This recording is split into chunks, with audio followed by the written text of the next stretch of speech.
little sleep at this point, and as are many people. And so they're being cautious. They're fatigued. Obviously, they're trying to bring people in different shifts, as we all know how that works. But still, once you're on this case, a lot of these people have been on it for a very, very long time now. We listened to the governor just a little over an hour ago, who came out and said, we appreciate the fact that you're frustrated at home, and they know that everyone is watching the news live unfold, and they sounded grateful to the fact that we're broadcasting it to you because it is keeping you informed.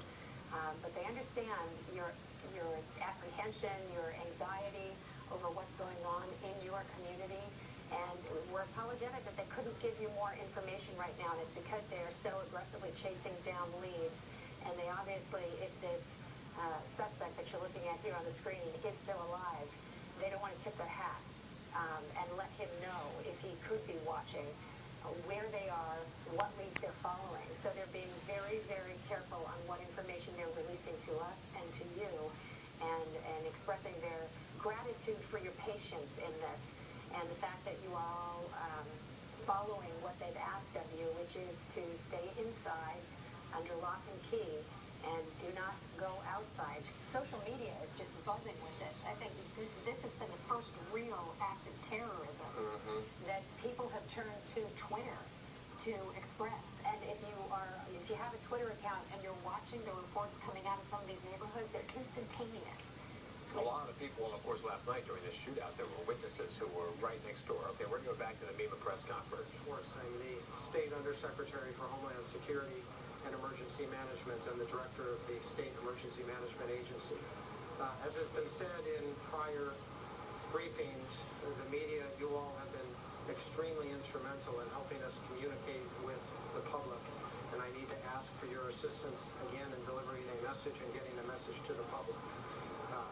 As you've heard, the public has heeded the directions during the day to shelter in place in a number of communities. By that, we meant and expected and hoped that people would stay home and stay inside. As we go through the day, we are learning that a number of people, probably large numbers of people, found their way to work before receiving the message and are now sheltering in place in work sites and offices throughout the region, and particularly in some of our large Boston employers. So I need to speak to those people. If you are at work, we do not expect you to shelter in place and stay there. We encourage you to leave, to get in your cars and drive home. We understand that public transit is not running. Taxis are now running in the city of Boston, so taxis are available. If necessary, you can call friends and ask them to pick you up, but we want to make clear that we are not expecting people to be sheltering in place throughout the day and into the night in businesses. So again, I thank the media for helping us deliver this message. We'll push it out a number of ways, but again, if you are at work, please feel free to get in your cars and drive home and shelter in place at home. Call taxis.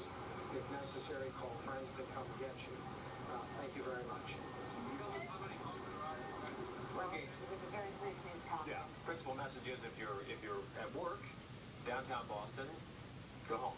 You can go home. We're not asking you to be locked down in your place of business. You can get out. You can get a cab. MBTA service is not running in all places, and so find some way to get home, but you can leave. You are not locked down in your business in Boston. You may end up having to deal with a perimeter situation if you get into the Watertown area, if that's your place of residence. Right. And just be patient and expect it not to go swiftly when you're on your way home. Let's bring in Todd Castillo. She's over at MIT Police at this hour, where tragically they have lost a police officer, 26-year-old man, Sean Collier. I see the black bunting up behind you, Todd, and that is always just a sobering reminder of what's happened. It certainly is, Heather, and that went up just a few hours ago. Very difficult to see that go up because, of course, we know what that symbolizes. Just behind me, I know there's a brick pillar. It's difficult to see, but people have been dropping off flowers. Throughout the day, they've also been dropping off food and coffee for the officers, just a sign that they care, a sign that they know that it's not just the MIT Police Department that is grieving, that is hurting, but this entire community of Cambridge. Sean Collier, as you said, was just 26 years of age. He'd been on the MIT police force just over a year, originally from Wilmington. He'd been living in Somerville, would have been on the Somerville police force this summer. We got a statement from his family a short time ago.